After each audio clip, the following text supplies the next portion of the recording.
बदल देता हूँ ताकि किसी की प्राइवेसी पर हमला ना हो। सबकी राइट टू प्राइवेसी है ना। एक बच्चा था जिसको मैं जानता हूँ, बचपन से जानता हूँ, बहुत ही जबरदस्त आर्टिस्टिक बच्चा, म्यूजिक का उस्ताद।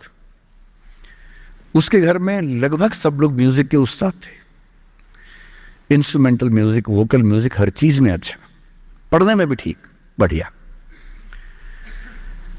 और जब हम स्कूल में थे, वो मेरी क्लास में तो नहीं था, थोड़ा सा अलग क्लास में था, पर स्कूल में बहुत पॉपुलर था, being into music. I was in debating, he was into music. और बाद में उसने हमारा स्कूल छोड़ भी दिया कुछ समय के बाद, फिर वो कहीं और चला गया, फिर हमारा मिलना नहीं हुआ। उस समय ना तो व्हाट्सएप था ना यूट्यूब था, तो बाद में मिलने का स्कोप भी नहीं रहता था।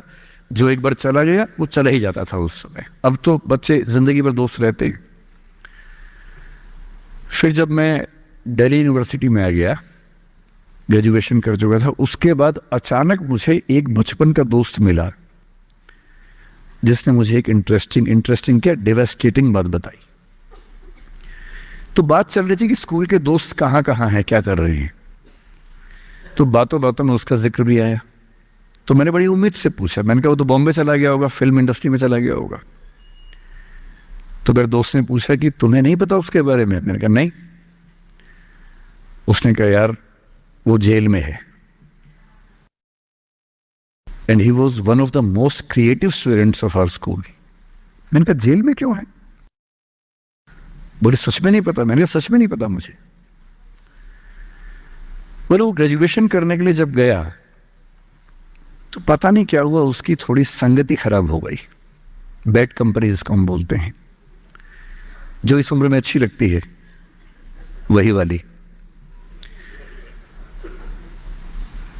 तो कॉलेज लाइफ में थोड़ी बहुत बैड कंपनी सबकी होती ही है, हल्की फुल्की होती है, एक सामान्य बात है। अच्छा, बच्चा बच्चा ना रहे ये भी तो अच्छी बात है ना, थोड़ा बचपन तो जीना भी चाहिए, थोड़ा शरारतें करनी भी चाहिए।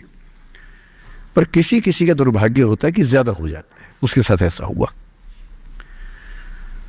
उस सब प्रोसेस में उसको ड्रग्स की आदत लग गई। और ड्रग्स एक ऐसी चीज है, एडिक्शन ऐसी चीज है कि उसमें वन वे रास्ता होता है, टू वे नहीं होता है। आप जा सकते हैं, वापस नहीं आ सकते। मतलब 1000 लोग जाएंगे तो उनमें से एक आध वापस आएगा, वो भी इतने मुश्किलों से जो ऑलमोस्ट इम्पॉसिबल है। I have seen many such cases. Social welfare department में मेरे कई दोस्त ऑफिसर थे, तो मैं उनसे जब पूछता हूँ बताते हैं, मैंने ऐसे लोगों को देखा है 10-10 साल से स्ट्रगल कर रहे हैं एडिक्शन से बाहर आए कि नहीं आ पा रहे, खत्म हो गए हैं। उस बच्चे को ड्रग्स की आदत पड़ गई कॉलेज में जाके, पेरेंट्स को पता ही नहीं था। तो जब पेरेंट्स को भनक लगी तो उसको दबाव बनाया कि तुम घर आ जाओ। अब वो जिस कंपनी में था, दोस्तों वाली कंपनी में, वहां अब ड्रग्स बहुत महंगे होते थे, पैसे घर से बहुत कम आते थे, जितने पैसे एक मिडिल क्लास फैमिली दे सकती है। अब वो घर से ज्यादा पैसे मांगने लगा, पैसे मिलते नहीं थे। उसको अपने ही घर के लोगों पर गुस्सा आने लगा। तो एक बार वो अपने घर आया हुआ था छुट्टियों में, और वहां भी वो कुछ कुछ करता रहता था। उसके पेरेंट्स ने उसको बहुत समझाया कि बेटा ऐसा मत करो। और एक दिन इस बात पे झगड़ा बढ़ गया। भैया पेरेंट्स की चिंता समझेंगे आज से 30 साल बाद, जब आपके बच्चे इस एज में होंगे ना, आपकी नानी मर जाएगी उस समय। नानी मरना एक मुहावरा है, इसका मतलब बहुत चिंता में रहेंगे उस समय आप। और उस दिन पता नहीं क्या हुआ, झगड़ा हुआ, क्योंकि जो एडिक्शन के शिकार हैं उनका दिमाग उनके कंट्रोल में नहीं होता है। यहाँ तक कि जो ड्रिंक करते हैं, ड्रिंक एक लेवल से ज्यादा कर लें तो दिमाग कंट्रोल से बाहर निकलने लगता है। ड्रग्स में तो ये एलिमेंट बहुत ज्यादा होता है। और आधी रात को उसने क्या किया, उसने अपनी फैमिली के 5 लोगों का मर्डर कर दिया। मर्डर। उसने खाने में जहर मिलाया, लगभग सब लोग उससे मर गए। एक मेंबर नहीं मरा क्योंकि उसने खाना खाया नहीं उस दिन, तो उसको उसने अलग से मारा।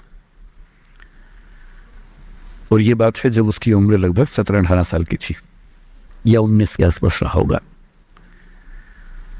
उसके बाद वो जेल गया। मुझे उसके बाद से पता ही नहीं कि क्या हुआ,